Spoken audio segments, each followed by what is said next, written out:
America green card ಕನಸಿಗೆ ಎದುರಾಯ್ತ ವಿಘ್ನ. US ವಲಸೆ ನಿಯಮದಲ್ಲಿ ಮಹತ್ವದ ಬದಲಾವಣೆ. ಎಸ್ ವೀಕ್ಷಕರೇ, ಅಮೆರಿಕಕ್ಕೆ ಹೋಗಿ ನೆಲೆಸಬೇಕು ಅಂತ ಕನಸು ಕಾಣ್ತಿರುವ ಲಕ್ಷಾಂತರ ಭಾರತೀಯರಿಗೆ ಅಕ್ಷರಶಃ ಇದು ಸುದ್ದಿ ಬರಸಿಡಿಲು ಬಡದಂತೆ. ಸಾಮಾನ್ಯವಾಗಿ ನಾವೆಲ್ಲ ಅಂದುಕೊಳ್ತೀವಿ ಅಮೆರಿಕದ ವೀಸಾ ಅಂದ್ರೆ ಅದು ಬರೀ ಬುದ್ಧಿವಂತಿಕೆ ಮತ್ತು ಹಣದ ಆಟ ಅಂತ. ಆದರೆ ಈಗ ಕಾಲ ಬದಲಾಗಿದೆ. ನೀವು ಎಷ್ಟೇ ಬುದ್ಧಿವಂತರಾಗಿದ್ರು, ನಿಮ್ಮ ಹತ್ತಿರ ಎಷ್ಟೇ ಹಣವಿದ್ರು ಸಹ ನಿಮ್ಮ ಅರ್ಜಿಯಲ್ಲಿರುವ ಒಂದು ಸಣ್ಣ ಸಹಿ ಏನಾದ್ರೂ ತಪ್ಪಾದ್ರೆ ನಿಮ್ಮ ವರ್ಷಗಳ ಹೋರಾಟ ಮಣ್ಣು ಪಾಲಾಗುತ್ತೆ. ಹೌದು, ಅಮೆರಿಕದ ಡಿಪಾರ್ಟ್ಮೆಂಟ್ ಆಫ್ ಹೋಮ್ಲ್ಯಾಂಡ್ ಸೆಕ್ಯೂರಿಟಿ ಈಗ ಒಂದು ಅತ್ಯಂತ ಕಠಿಣವಾದ ಮಧ್ಯಂತರ ನಿಯಮಗಳನ್ನ ಜಾರಿಗೆ ತಂದಿದೆ. ವಲಸೆ ನೀತಿಯಲ್ಲಿ ಅಮೆರಿಕ ಹೊಸ ಬದಲಾವಣೆಯನ್ನ ತಂದಿದೆ. ಈ ಹೊಸ ನಿಯಮದಲ್ಲಿ ಸಣ್ಣ ತಪ್ಪಿಗೂ ಕ್ಷಮೆ ಇಲ್ಲ, ತಿದ್ದಿಕೊಳ್ಳೋಕೆ ಅವಕಾಶವೂ ಇಲ್ಲ. ಅಷ್ಟಕ್ಕೂ ಏನಿದು ಹೊಸ ನಿಯಮ? ಜುಲೈ 10ರ ನಂತರ ಅಮೆರಿಕದಲ್ಲಿ ಏನು ಬದಲಾಗುತ್ತೆ? ನಿಮ್ಮ ಅರ್ಜಿ ರಿಜೆಕ್ಟ್ ಆದ್ರೆ ನಿಮ್ಮ ಸಾವಿರಾರು ಹಣ ವಾಪಸ್ ಸಿಗುತ್ತಾ? ಒಂದು ಕಂಪ್ಲೀಟ್ ರಿಪೋರ್ಟ್ ಇಲ್ಲಿದೆ, ಕೊನೆ ತನಕ ಮಿಸ್ ಮಾಡದೆ ಈ ವಿಡಿಯೋವನ್ನ ನೋಡಿ. ಗ್ರೀನ್ ಕಾರ್ಡ್ ನಲ್ಲಿ ಏನೆಲ್ಲ ಚೇಂಜಸ್ ಆಗಿದೆ? ಎಸ್ ವೀಕ್ಷಕರೇ, ಅಮೆರಿಕದ ವಲಸೆ ನೀತಿಯಲ್ಲಿ ಏನೇನ್ ಬದಲಾವಣೆ ಆಗಿದೆ ಅನ್ನೋದನ್ನ ನೋಡ್ತಾ ಹೋಗೋದಾದ್ರೆ, ಮೇ 11, 2026ರಂದು ಫೆಡರಲ್ ರಿಜಿಸ್ಟರ್ ನಲ್ಲಿ ಒಂದು ಹೊಸ ನಿಯಮವನ್ನು ಪ್ರಕಟಿಸಲಾಗಿದೆ. ಇದರ ಪ್ರಕಾರ ಇನ್ನು ಮುಂದೆ USCIS ಅಂದ್ರೆ ಅಮೆರಿಕದ ಇಮಿಗ್ರೇಷನ್ ಅಧಿಕಾರಿಗಳಿಗೆ ಒಂದು ಬೃಹತ್ ಅಧಿಕಾರವನ್ನು ನೀಡಲಾಗಿದೆ. ನಿಮ್ಮ ಅರ್ಜಿ ಸ್ವೀಕಾರವಾಗಿ ಪ್ರಕ್ರಿಯೆ ಅಂದ್ರೆ ಪ್ರೊಸೆಸಿಂಗ್ ಶುರುವಾದ ಮೇಲೂ ಸಹ ಅಧಿಕಾರಿಗಳು ನಿಮ್ಮ ಸಹಿಯಲ್ಲಿ ಏನಾದರೂ ಸಂಶಯ ಬಂದ್ರೆ ಅಥವಾ ಅದು ನಿಯಮದಂತೆ ಇಲ್ಲ ಅನಿಸಿದ್ರೆ ಕ್ಷಣಾರ್ಧದಲ್ಲಿ ನಿಮ್ಮ ಇಡೀ ಅರ್ಜಿಯನ್ನ ರಿಜೆಕ್ಟ್ ಮಾಡಬಹುದು. ಹೌದು, ಈ ಮೊದಲು ಇಂತಹ ಸಣ್ಣ ಪುಟ್ಟ ತಪ್ಪುಗಳನ್ನ ತಿದ್ದಿಕೊಳ್ಳೋಕೆ ಒಂದು ಅವಕಾಶ ಸಿಕ್ತಿತ್ತು. ಆದರೆ ಈಗ ಆ ದಾರಿಯನ್ನ ಅಮೆರಿಕ ಈಗ ಬಂದ್ ಮಾಡಿದೆ. ಜುಲೈ 10, 2026ರಿಂದ ನಿಯಮ ಕಟ್ಟುನಿಟ್ಟಾಗಿ ಜಾರಿಗೆ ಬರಲಿದ್ದು ಇವತ್ತು ಭಾರತದ ಲಕ್ಷಾಂತರ IT ಉದ್ಯೋಗಿಗಳು ಈ ಸುದ್ದಿಯಿಂದ ಕಂಗಾಲಾಗಿದ್ದಾರೆ. ಹೊಸ ರೂಲ್ಸ್ ನಲ್ಲಿ ಯಾವುದಕ್ಕೆ ಅವಕಾಶ ಇದೆ? ಯಾವ ಸಹಿಗಳು ಮಾನ್ಯವಾಗಿವೆ? ವೀಕ್ಷಕರೇ, ಈಗ ನೀವು ಮಾಡಬೇಕಾದದ್ದು ಏನು ಮತ್ತು ಮಾಡಬಾರದದ್ದು ಏನು ಅನ್ನೋದನ್ನು ನೋಡೋಣ. ಅಮೆರಿಕದ ಇಮಿಗ್ರೇಷನ್ ಇಲಾಖೆ ಹೇಳೋ ಪ್ರಕಾರ ಹ್ಯಾಂಡ್ ರಿಟನ್ ಸಿಗ್ನೇಚರ್ ಅಂದ್ರೆ ನಿಮ್ಮ ಸ್ವಂತ ಕೈಯಿಂದ ಪೆನ್ನಿನಲ್ಲಿ ಮಾಡಿದ ಸಹಿಯೇ ಗೋಲ್ಡ್ ಸ್ಟ್ಯಾಂಡರ್ಡ್. ಹೌದು, ನೀವು ಬಿಳಿ ಕಾಗದದ ಮೇಲೆ ಪೆನ್ನಿನ ಮೂಲಕ ಸಹಿ ಮಾಡಿ ಅದನ್ನ ಸ್ಕ್ಯಾನ್ ಮಾಡಿ ಅಪ್ಲೋಡ್ ಅನ್ನ ಮಾಡಬಹುದು. ಮೂಲ ದಾಖಲೆಯ ಫೋಟೋ ಕಾಪಿ ಅಥವಾ ಫ್ಯಾಕ್ಸ್ ಪ್ರತಿಗಳು ಕೂಡ ನಡೆಯುತ್ತವೆ. ಆದರೆ ಇಲ್ಲಿ ಅತಿ ಮುಖ್ಯವಾದ ವಿಷಯ ಅಂದ್ರೆ ಆ ಸಹಿಯಲ್ಲಿ ನಿಮ್ಮ ಕೈ ಬರಹದ ಆ ಫೀಲ್ ಇರಬೇಕು. ಇವತ್ತು ನಾವು ಡಿಜಿಟಲ್ ಯುಗದಲ್ಲಿದ್ದೇವೆ, ಎಲ್ಲದಕ್ಕೂ ಈ ಸಿಗ್ನೇಚರ್ ಬಳಸೋಕೆ ಇಷ್ಟಪಡ್ತೀವಿ. ಆದರೆ ಅಮೆರಿಕ ಸರ್ಕಾರ ಮಾತ್ರ ಇನ್ನು ಮುಂದೆ ಕೆಲವು ನಿರ್ದಿಷ್ಟ ಆನ್ಲೈನ್ ಫೈಲಿಂಗ್ ಸಂದರ್ಭಗಳಲ್ಲಿ ಮಾತ್ರ ಎಲೆಕ್ಟ್ರಾನಿಕ್ ಸಹಿಯನ್ನ ಒಪ್ಪಿಕೊಳ್ಳುತ್ತೆ. ಅಮೆರಿಕಕ್ಕೆ ಅಪ್ಪಟವಾದ ಕೈ ಬರಹದ ಸಹಿಯನ್ನೇ ನೀಡಬೇಕಿದೆ. ಹಾಗಾದ್ರೆ ನೀವು ಯಾವ ತಪ್ಪು ಮಾಡಬಾರದು? ಕಾಪಿ ಪೇಸ್ಟ್ ಸಹಿ ಮಾಡಿದ್ರೆ ಅರ್ಜಿ ರಿಜೆಕ್ಟ್. ವೀಕ್ಷಕರೇ, ಇನ್ನು ಮುಂದೆ ನೀವು ಅಪ್ಪಿತಪ್ಪಿಯೂ ಮಾಡಬಾರದ ತಪ್ಪುಗಳು ಏನು ಅನ್ನೋದನ್ನ ನಾವು ಒಮ್ಮೆ ನೋಡ್ತಾ ಹೋಗೋಣ. ಇನ್ನು ಮೊದಲನೇದಾಗಿ, ಬೇರೆ ಕಡೆಯಿಂದ ನಿಮ್ಮ ಸಹಿಯನ್ನ ಕಾಪಿ ಪೇಸ್ಟ್ ಮಾಡೋ ಹಾಗಿಲ್ಲ. ಎರಡನೇದಾಗಿ, ಡಿಜಿಟಲಿ ಜನರೇಟೆಡ್ ಅಂದ್ರೆ ಕಂಪ್ಯೂಟರ್ ಮೂಲಕ ಸೃಷ್ಟಿಸಿದ ಸಹಿಗಳನ್ನ ಅಧಿಕಾರಿಗಳು ಕ್ಷಣಾರ್ಧದಲ್ಲಿ ಪತ್ತೆ ಹಚ್ಚುತ್ತಾರೆ. ಇನ್ನು ಮೂರನೇದಾಗಿ, ಸಿಗ್ನೇಚರ್ ಸ್ಟ್ಯಾಂಪ್ ಗಳನ್ನ ಅಂದ್ರೆ ಮೊಹರುಗಳನ್ನ ಬಳಸುವಂತಿಲ್ಲ. ಎಲ್ಲದಕ್ಕಿಂತ ಶಾಕಿಂಗ್ ಅಂದ್ರೆ ಅರ್ಜಿದಾರರನ್ನ ಬಿಟ್ಟು ಅವರ ಪರವಾಗಿ ವಕೀಲರು ಅಂದ್ರೆ ಅಟಾರ್ನಿ ಕೂಡ ಸಹಿ ಹಾಕೋ ಹಾಗಿಲ್ಲ. ಹೌದು, ಸಾಫ್ಟ್ವೇರ್ ಮೂಲಕ ಜನರೇಟ್ ಆಗೋ ಆಟೋ ಸಿಗ್ನೇಚರ್ ಗಳಿಗೂ ಈಗ ಅಮೆರಿಕ ಬ್ರೇಕ್ ಹಾಕಿದೆ. ಈ ಮೂಲಕ ನಿಯಮ ಸಣ್ಣದು ಅನಿಸಿದ್ರು ಪರಿಣಾಮ ಹೆಚ್ಚಾಗಿದೆ. ಸಹಿ ಸರಿ ಇಲ್ಲ ಅಂತ ಒಂದು ಸಾರಿ ನಿಮ್ಮ ಅರ್ಜಿ ರಿಜೆಕ್ಟ್ ಆದ್ರೆ ಅದನ್ನ ಸರಿಪಡಿಸೋಕೆ ಯಾವುದೇ ಪರಿಹಾರ ಇಲ್ಲ. ನೀವು ಮತ್ತೆ ಮೊದಲಿನಿಂದ ಹೊಸದಾಗಿ ಅರ್ಜಿಯನ್ನ ಸಲ್ಲಿಸಬೇಕು ಮತ್ತು ಮೊದಲಿನಿಂದಲೇ ಫೀಸ್ ಕಟ್ಟಬೇಕು. ಅಂದ್ರೆ ನಿಮ್ಮ ವರ್ಷಗಳ ಕಾಯುವಿಕೆ ಮತ್ತು ಲಕ್ಷಾಂತರ ರೂಪಾಯಿ ಹಣ ಅಕ್ಷರಶಃ ನೀರಿನಲ್ಲಿ ಹೋಮ ಮಾಡ್ದಂಗಾಗುತ್ತೆ. H1B ಗ್ರೀನ್ ಕಾರ್ಡ್ ಆಕಾಂಕ್ಷಿಗಳಿಗೆ ಅಗ್ನಿ ಪರೀಕ್ಷೆ. ಡೆಡ್ ಲೈನ್ ಮಿಸ್ ಆದ್ರೆ ಮತ್ತೆ ಸಿಗಲ್ಲ ಅಮೆರಿಕದ ಹಾದಿ. ವೀಕ್ಷಕರೇ, ಈ ನಿಯಮದಿಂದ ಅತಿ ಹೆಚ್ಚು ಸಂಕಷ್ಟಕ್ಕೆ ಸಿಲುಕಿರೋದು ಯಾರು ಗೊತ್ತಾ? ಯಾರಿಗೆ ಕಾನೂನುಬದ್ಧ ಡೆಡ್ ಲೈನ್ ಅಂದ್ರೆ ಕಾಲಮಿತಿ ಇದೆಯೋ ಅವರು.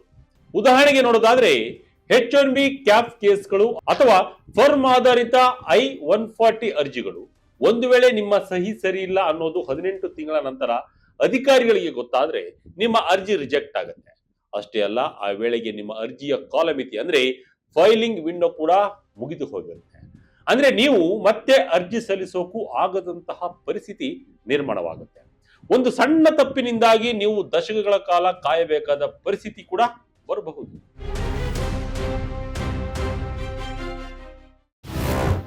ಉದ್ಯೋಗದಾತರಿಗೆ ವಕೀಲರ 5 ಕಿವಿಮಾತುಗಳು. ನಿಮ್ಮ ಸ್ಟಾಫ್ಗೆ ಈಗಲೇ ಟ್ರೈನಿಂಗ್ ಕೊಡಿ.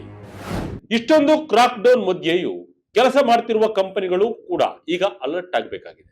ಪ್ರಖ್ಯಾತ ಇಮಿಗ್ರೇಷನ್ ವಕೀಲೆ ಕ್ರಿಸ್ಟನ್ ಕೋವೆಲ್ಲೋ ಅವರು ಉದ್ಯೋಗದಾತರಿಗೆ 5 ಪ್ರಮುಖ ಸಲಹೆಗಳನ್ನು ನೀಡಿದ್ದಾರೆ. ಒಂದು, ಅರ್ಜಿ ಸಲ್ಲಿಸೋಕು ಮುನ್ನ ಪ್ರತಿ ಸಹಿಯ ಕಾಲಮ್ ಅನ್ನ 10 ಬಾರಿ ಪರಿಶೀಲಿಸಿ. 2, ಒರಿಜಿನಲ್ ವೆಟ್ ಇಂಕ್ ಸಹಿ ಇರುವ ದಾಖಲೆಗಳನ್ನ ಸದಾಕಾಲ ಭದ್ರವಾಗಿ ಇಟ್ಟುಕೊಳ್ಳಿ. 3, ಯಾವುದೇ ಕಾರಣಕ್ಕೂ ಆಟೋಮೇಟೆಡ್ ಸಿಗ್ನೇಚರ್ ಸಾಫ್ಟ್ವೇರ್ ಬಳಸಬೇಡಿ. ಇನ್ನು 4, ಪ್ರತಿ ಅರ್ಜಿಯ ಇನ್ಫ್ರಾಸ್ಟ್ರಕ್ಚರ್ ಗಳನ್ನ ಕೂಲಂಕುಷವಾಗಿ ಓದಿ. ಇನ್ನು ಕೊನೆಯದಾಗಿ, ಅತಿ ಮುಖ್ಯವಾಗಿ, ನಿಮ್ಮ ಕಂಪನಿಯ HR ಮತ್ತು ಸಿಬ್ಬಂದಿ ಆ ಸಹಿ ನಿಯಮಗಳ ಬಗ್ಗೆ ವಿಶೇಷವಾದಂತ ಟ್ರೈನಿಂಗ್ ಅನ್ನ ಕೊಡಿ. ಅಮೆರಿಕದ ಹೊಸ ನೀತಿಗೆ ವಿರೋಧ, ಇದೊಂದು ರೀತಿ ಕಿರುಕುಳ ಎಂದು ಕಿಡಿ. ಎಸ್ ವೀಕ್ಷಕರೇ, ಅಮೆರಿಕದ ಈ ನಡೆಯನ್ನ ಅನೇಕರು ಟೀಕೆ ಮಾಡ್ತಿದ್ದಾರೆ. ಇದು ಅತಿಯಾದ ಪಾರದರ್ಶಕತೆ ಅಲ್ಲ, ಇದು ಅಕ್ಷರಶಃ ಕಿರುಕುಳ ಅಂತ ಅರ್ಜಿದಾರರು ಆರೋಪಿಸಿದ್ದಾರೆ. ಆದರೆ ಅಮೆರಿಕನ್ ಸರ್ಕಾರ ಮಾತ್ರ ನಾವು ಮೊದಲಿನಿಂದಲೂ ಇದನ್ನೇ ಹೇಳ್ತಿದ್ವಿ, ಆದರೆ ಈಗ ಕಟ್ಟುನಿಟ್ಟಾಗಿ ಪಾಲಿಸ್ತೀವಿ ಅಷ್ಟೇ ಅಂತ ಸಮರ್ಥನೆಯನ್ನ ಮಾಡ್ಕೊಳ್ತಿದೆ. ಅಮೆರಿಕದ ಈ ವ್ಯವಸ್ಥೆಯಲ್ಲಿ ನೀವು ಮೊದಲೇ ಎಚ್ಚೆತ್ತುಕೊಂಡ್ರೆ ಮಾತ್ರ ಸುರಕ್ಷತೆ ಇರುತ್ತೆ. ಒಂದು ಸಣ್ಣ ಸಹಿಯನ್ನ ಹಗುರವಾಗಿ ತೆಗೆದುಕೊಳ್ಬೇಡಿ, ಅದು ನಿಮ್ಮ ಬದುಕಿನ ದಿಕ್ಸೂಚಿಯನ್ನೇ ಬದಲಿಸಬಲ್ಲ ಶಕ್ತಿಯನ್ನ ಹೊಂದಿದೆ. ಅಮೆರಿಕದಲ್ಲಿ ನೆಲೆಸೋದು ಇವತ್ತು ಅಷ್ಟು ಸುಲಭವಾಗಿ ಉಳಿದಿಲ್ಲ. ಪ್ರತಿ ಬಾರಿಯೂ ಟ್ರಂಪ್ ವಲಸೆ ನೀತಿಗಳಲ್ಲಿ ಬದಲಾವಣೆಗಳನ್ನ ತರ್ತಾನೆ ಇರ್ತಾರೆ. ವೀಸಾ ರೂಲ್ಸ್ ನಲ್ಲೂ ಭಾರಿ ಬದಲಾವಣೆ. ಎಸ್ ವೀಕ್ಷಕರೇ, ನೀವು ಅಂದುಕೊಂಡಷ್ಟು ಸುಲಭವಾಗಿ ಇನ್ಮುಂದೆ ವೀಸಾ ಸಿಗಲ್ಲ. ಅಮೆರಿಕ, ಕೆನಡಾ, ಬ್ರಿಟನ್ ಮತ್ತು ಆಸ್ಟ್ರೇಲಿಯಾದಂತಹ ದೇಶಗಳು ಭಾರತೀಯ ವಿದ್ಯಾರ್ಥಿಗಳ ಮೇಲೆ ಅತ್ಯಂತ ಕಠಿಣವಾದ ನಿರ್ಬಂಧಗಳನ್ನ ಹೇರಿವೆ. 2026ರ ಹೊಸ ವೀಸಾ ರೂಲ್ಸ್ ಜಾರಿ ಮಾಡಿದೆ. ಅಷ್ಟಕ್ಕೂ 2026ರ ಹೊಸ ವೀಸಾ ರೂಲ್ಸ್ ಗಳಲ್ಲಿ ಏನಿದೆ ಅಂತ ನಾವು ನೋಡ್ತಾ ಹೋದಾದ್ರೆ, ಇದುವರೆಗೆ ವಿದೇಶಿ ಯೂನಿವರ್ಸಿಟಿಗಳು ಕೇವಲ ಹಣಕ್ಕಾಗಿ ಹೆಚ್ಚಿನ ಸಂಖ್ಯೆಯಲ್ಲಿ ಅಂತಾರಾಷ್ಟ್ರೀಯ ವಿದ್ಯಾರ್ಥಿಗಳನ್ನ ಆಕರ್ಷಣೆ ಮಾಡ್ತಾ ಇದೆ. ಆದರೆ ಈಗ ಅಲ್ಲಿನ ಸರ್ಕಾರಗಳು ಎಚ್ಚೆತ್ತುಕೊಂಡಿವೆ. ಅತಿಯಾದ ವಲಸೆಯಿಂದಾಗಿ ಆ ದೇಶಗಳಲ್ಲಿ ಮನೆ ಬಾಡಿಗೆ ಹೆಚ್ಚಾಗಿದೆ ಮತ್ತು ಮೂಲ ಸೌಕರ್ಯಗಳ ಮೇಲೆ ಒತ್ತಡ ಬಿದ್ದಿದೆ. ಇದೇ ಕಾರಣಕ್ಕೆ ಈಗ ಕ್ವಾಲಿಟಿ ಓವರ್ ಕ್ವಾಂಟಿಟಿ, ಅಂದ್ರೆ ಸಂಖ್ಯೆಗಿಂತ ಗುಣಮಟ್ಟ ಮುಖ್ಯ ಎಂಬ ನಿಯಮವನ್ನು ತರಲಾಗಿದೆ. ಈ ಹೊಸ ನಿಯಮಗಳ ಅಡಿಯಲ್ಲಿ ಭಾರತೀಯ ವಿದ್ಯಾರ್ಥಿಗಳು ಈಗ 3 ಪ್ರಮುಖ ಸವಾಲುಗಳನ್ನ ಎದುರಿಸಬೇಕಾಗಿದೆ. ಮೊದಲನೇದು ಆರ್ಥಿಕ ಭದ್ರತೆ, 2ನೇದು ಶೈಕ್ಷಣಿಕ ಅರ್ಹತೆ ಮತ್ತು 3ನೇದು ನಿಮ್ಮ ಕೆರಿಯರ್ ಪ್ಲಾನ್. ಅಂದ್ರೆ ನೀವು ಕೇವಲ ಓದಲು ಹೋಗ್ತಿದ್ದೀರಾ ಅಥವಾ ಅಲ್ಲಿಯೇ ಉಳಿದುಕೊಳ್ಳಲು ಯೋಚನೆ ಮಾಡ್ತಿದ್ದೀರಾ ಅನ್ನೋದನ್ನ ವೀಸಾ ಅಧಿಕಾರಿಗಳು ಈಗ ಪತ್ತೆ ಮಾಡ್ತಾರೆ. 2026ರ ಹೊಸ ವೀಸಾ ರೂಲ್ಸ್ ನಲ್ಲಿ ಏನೆಲ್ಲ ಇದೆ? ಹಣಕಾಸಿನ ನಿಯಮಗಳಲ್ಲಿ ಭಾರಿ ಬಿಗಿ.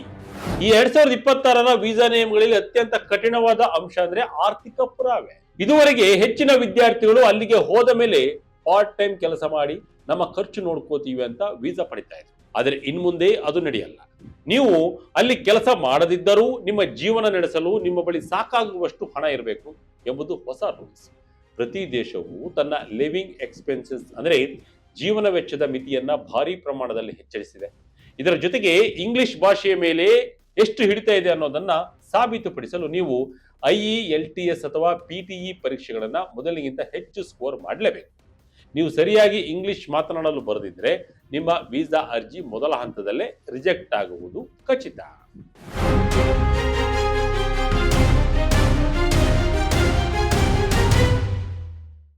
ಎಸ್ ವೀಕ್ಷಕರೇ, ಡಿಜಿಟಲ್ ಯುಗದಲ್ಲಿ ನಾವೆಲ್ಲ ಎಲೆಕ್ಟ್ರಾನಿಕ್ ಸಹಿಗಳಿಗೆ ಒಗ್ಗಿಕೊಂಡಿರಬಹುದು.